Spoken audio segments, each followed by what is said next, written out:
నిజంగా రామోజీరావు ఎవరికి రికమెండ్ చేయలేదా?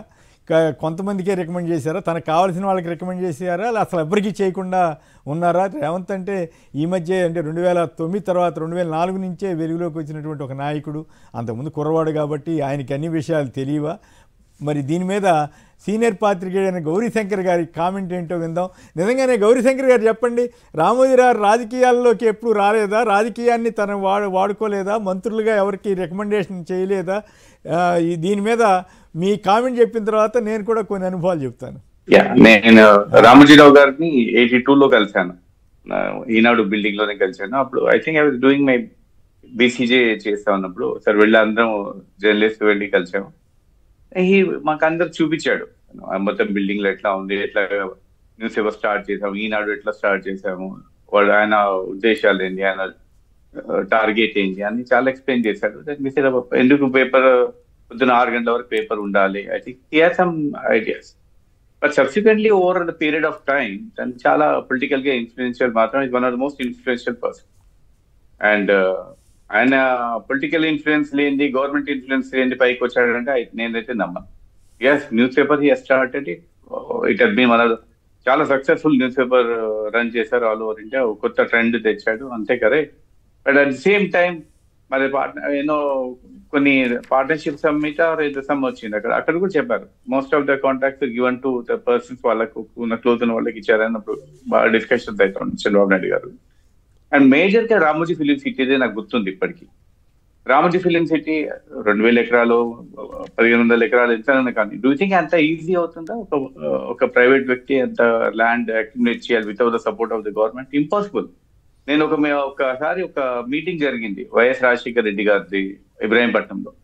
అక్కడ ఒక ఫార్మర్ వచ్చాడు, రైతు వచ్చి మాకు చెప్పాడు అతను 5 ఎకరాల భూమి ఉంది, రామోజీ ఫిలిం సిటీలో ఉంది, అతను అమ్మనని కూర్చున్నాడు. అయితే అతనికి ఒక కార్డు ఇచ్చారు, లోపల వెళ్ళేసి తను పొలం దున్నుకొని మళ్ళీ వస్తాను.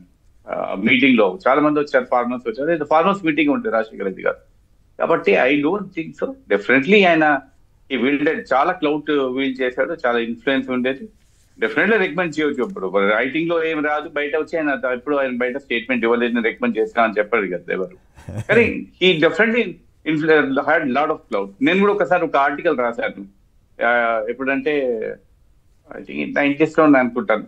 రామోజీ ఫిలిం సిటీలో అప్పుడు సమ్ విలేజ్ ఉంది వాళ్ళ it comes under Ramoji film city వస్తారు. అయితే బిల్డింగ్ ది ప్రాపర్టీ ట్యాక్స్ కట్టలేదంటే నా దగ్గరికి వచ్చారు వాళ్ళు, సర్పంచ్ అన్నప్పుడు ఐ రోట్ అన్ ఆర్టికల్.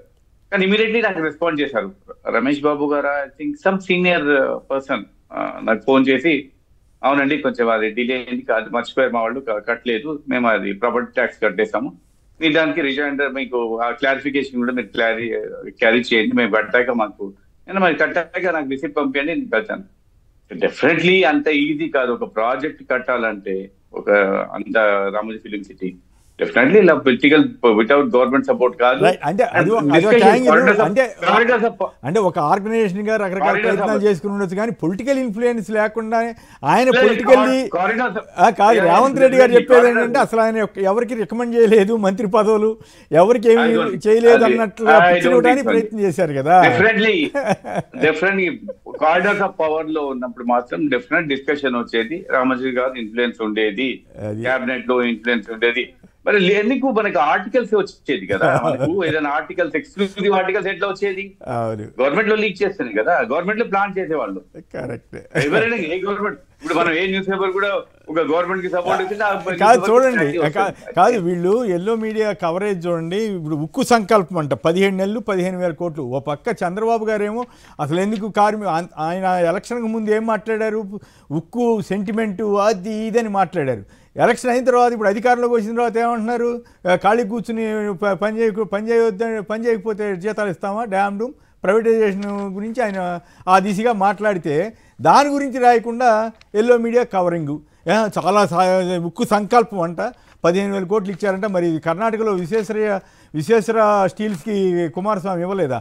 అంటే ఈ రకంగా పత్రికలు పూర్తిగా మనప్పుడు ఏంటి కొంతన్న బ్యాలెన్స్ చేసుకుంటూ తప్పేంటి రైట్ ఏంటి చంద్రబాబు గారు అప్పుడేం చెప్పారు ఇప్పుడేం చెప్పారు రెండింటిని పోలుస్తూ రైట్ ఈ ప్రభుత్వం ఇది చేసిందని చెప్తే పర్వాలా అచ్చంగా అడ్డగోలుగా వైసీపీని లేకపోతే జగన్ గారిని తిట్టడం కోసమే ఈ ఆంధ్రజ్యోతి దిక్మాల రాతలు ఈ ఆంధ్రజ్యోతి ఈనాడు ఇది రెండు పోటీపడి అబద్ధాలు రాస్తున్నాయి పోటీపడి నీచంగా ప్రచారం చేస్తున్నాయి అది ఈ నేపథ్యంలో రేవంత్ రెడ్డి గారి వ్యాఖ్య మీకు కానీ నాకు కానీ అనుభవం ఉంది కాబట్టి దాని గురించి ప్రస్తావించడం జరిగింది ఇంకో ఇంట్రెస్టింగ్ విషయం చెప్పాలి గౌరీశంకర్ గారు మీకు కూడా గుర్తుండే ఉంటుంది జలగం వెంగళరావు గారి సహకారంతో ఈనాడు స్టార్ట్ అయిందా లేదా ఒకటి 1983లో కాంగ్రెస్కి వ్యతిరేకంగా టీడీపీ టికెట్లు సెలెక్ట్ చేసింది ఈనాడు సంబంధించిన సిబ్బంది ఆయనకు సంబంధించిన వాళ్ళ కాదా తర్వాత మంత్రి పదవులకు సంబంధించి ఈయన ఉదాహరణకి గుంటూరు జిల్లాకు సంబంధించిన ఒక ప్రముఖుడు పేరు చెబితే బాగుండదేమో కానీ ఇప్పుడు అవసరం లేదు ఆయనకి మంత్రి పదవి ఇమ్మని రికమెండ్ చేశారా లేదా నాకు స్వయంగా తెలుసు ఒక ఎంపీ పదవికి ఆయన ఎట్లా ఒక ఆయన ఎంపీ పదవికి వస్తుందో రాదో అనుకున్న టైంలో ఆయన ఎవరిని రామోజీరావుతో కాంటాక్ట్ చేసి వెంటనే రికమెండ్ చేయించుకున్నారా లేదా అసలు ఎందుకంటే ఒక ముఖ్యమంత్రి గారి దగ్గర ఒక ముఖ్యమంత్రి స్వయంగా వారం వారం వెళ్ళి పత్రికాధిపతి దగ్గర రామోజీరావు దగ్గర కూర్చుని సలహాలు చేశారా చర్చలు జరుపుకున్నారా ఏమన్నా కానీ ఎప్పుడైనా చూసామా రాజగురు అనే పేరు ఎందుకు వచ్చింది ఇవేమీ తెలియకుండానే రేవంత్ రెడ్డి గారు పొగిడితే పొగుడుకొనేవ్వండి పూర్తిగా కాంగ్రెస్ వ్యతిరేకం అని చెప్పినటువంటి రామోజీరావు గారి పత్రిక వాళ్ళు అఫిడవిట్టే వేశారు మేము కాంగ్రెస్కి వ్యతిరేకమని కానీ ఇప్పుడు తమాషా ఏంటంటే అయితే ఆయనలో గొప్పతనం ఏంటంటే అన్ని పార్టీల్లోంచి కొంతమందిని సెలెక్ట్ చేసుకుని వాళ్ళని జాగ్రత్తగా ఆయన తరఫున మాట్లాడేటట్టుగా చేసుకోగలుగుతారు ఉదాహరణకి దయాకర్ గారి కోపం వస్తేమో తెలియదు కానీ జైపాల్ రెడ్డి గారు అలాంటి వాళ్ళల్లో ఒకడు నేను జైపాల్ రెడ్డి గారిని తప్పు పట్టట్లేదు కానీ ఆ రకంగా డీల్ చేయడంలో సిద్ధహస్తులు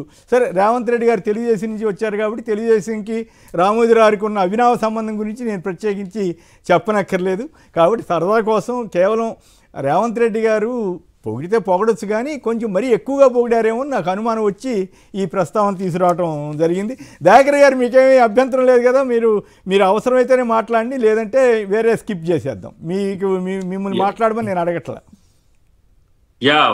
అంటే వాస్తవానికి మీరు చెప్పింది మాత్రం ఒకటి స్పష్టం ఏంటంటే ఆయన జీవితకాల కాంగ్రెస్ వ్యతిరేక విధానం అవలంబించిన వ్యక్తి మా ముఖ్యమంత్రి గారికి వ్యక్తిగతంగా తర్వాత ఇతర రాజకీయ వేదికల సందర్భంలో ఆయన ఆత్మీయంగా ఉన్న అంశాన్ని పంచుకున్నాడు అంతవరకే రెండవది ఏంటంటే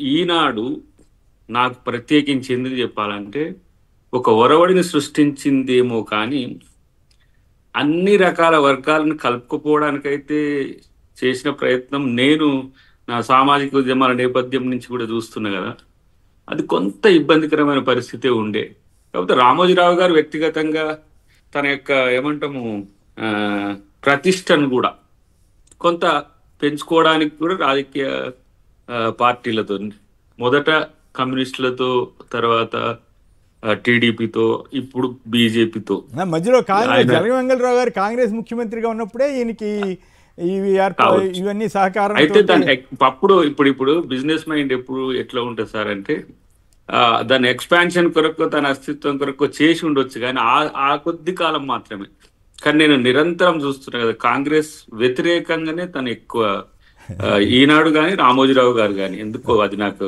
మరి ఆయన వ్యూహం ఏంది అనే విషయం తెలియదు కానీ ఇందిరాగాంధీ గారి నుంచి కూడా జరిగిన వాటిని విమర్శించుకుంటూ ఎక్కువ ఆర్టికల్స్ నేను చూసిన సో ఏదున్నా పారదర్శకంగా ఉన్నప్పటికీ కూడా పక్షపాతంగా ఉండకూడదనేది నా వ్యక్తిగత అభిప్రాయం కానీ మా ముఖ్యమంత్రి గారు ఏంది ఇప్పుడు ముఖ్యమంత్రి హోదాలో తనకు వ్యక్తిగతంగా ఉన్న సంబంధాలను పరిచయం చేసుకున్నాం మేము మరి జీవితకాలంలో వారిని కలవలేకపోయినాం రామోజీరావు గారిని నేను 2-3 సార్లు ఎప్పుడు వేరే అంశాల మీద నేనేంటంటే ఈనాడులో ఈ దళిత్ కాలం లేకపోతే సోషల్ కాలం ఒకటి పెట్టాలని ఆయన రిక్వెస్ట్ చేయాలని ఉండే నాకు అంటే ఒక పెద్ద సెక్టార్ కదా ఇప్పుడు దేశంలోనే లేకపోతే రాష్ట్రంలో నేను అప్పుడు మాలమానాడు అధ్యక్షుడిగా ఉన్నప్పుడు కానీ ఫోన్ లో మాట్లాడిండు ఒకసారి కానీ ఇప్పుడు జరుగుతున్న పరిణామాల్లో ఈనాడు చూడొచ్చు కాక ప్రామాణికంగా ఏది ప్రింట్ లో నేను లేకపోతే నేను ఇతరత్ర. నేను దానికి సంబంధించి దాని ప్రామాణికత, దాని అబద్ధాలు రాస్తున్నారా, నిజాలు రాస్తున్నారా, తమకు కావాల్సిన వాళ్ళకి ప్రచారం చేస్తున్నారా, ఎదుటి పక్షం మీద బురద వేస్తున్నారా, ఆ చర్చలోకి వెళ్ళటం లేదు. కాకపోతే సరదాగా అసలు ఆయన మంత్రివర్యులకి ఎవరికి రికమెండ్ చేయరు, ప్రజాహితమే ఆయన కానీ లక్ష్యం అన్నట్టుగా మాట్లాడితే రాజగురువు అని పేరే వచ్చింది కదా. ఎందుకు కోట విభాసిరెడ్డి గారు నాతోటి స్వయంగా అన్నారు, రామోజీ ఫిల్మ్ సిటీకి నేను ఎంత చేశానయ్యా, నాకు ఎంత ద్రోహం చేస్తాడని నాతోటే అన్నాడు. సరే ఆ మధ్య వాళ్ళిద్దరి మధ్య ఏం ఒక్కటి మాత్రం మీరు జరిగింది అన్నందుకు నేను ఈ ప్రస్తావన తెచ్చినందుకు కూడా చెప్పాలి. ఇప్పుడు సరే తెలంగాణ వచ్చినాక మాత్రం తెలంగాణ అస్మిక కనపడట్లేదు నాకు పేపర్లలో, టీవీలలో.